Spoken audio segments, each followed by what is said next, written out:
जानला लगे छी हमर बच्चा के भीतरी में आइ कते दशा है देते दुख चाटी करे छे अभी ने दुख छाती करे जो अवते के पढ़ला के 5-7 टा महीना लगे ट्यूशन पढ़ने रहिए से आज तू पढ़ा लिखा जाती है बगला ला जाता क्या जाती ना भीतरी अरे हमर में कौन नहीं देखनी देखा देबे ये मैडम दियो खाने की बात पे उड़िया ना तो मैं ये कहीं पर जीरो ना बजा के दे बगला ला के पढ़ ली ओए मैं देखी की पढ़ा छे दे भाई ए तरीका की पढ़ा छे मैं लिखी ना देखी ना पढ़ल नहीं दिया तो हम क्या दे दिया हमको जो पढ़ल नहीं छे आ पढ़ल नहीं छे तब हमहू नहीं छी अब अखनी जे पढ़ला से हेते छोड़ा के कहत रहिए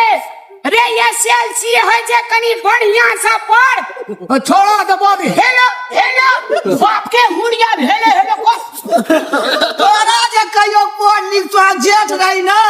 आज छोटका के तू देखाती दा टेंशन है जिया भीतरी में का हमरा के ले पढ़ेली तू फटा दे का चली जा चली गुचा गले ना फिलो डंडा मारे सबसे अरे माय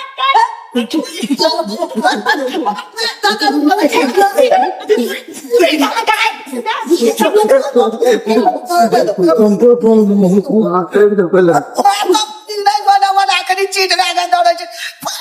छली का बाती सिखबै बगन में चिट्ठी तोड़ दे तो वना जगी तो चबड़ा तन दे तो कजी जे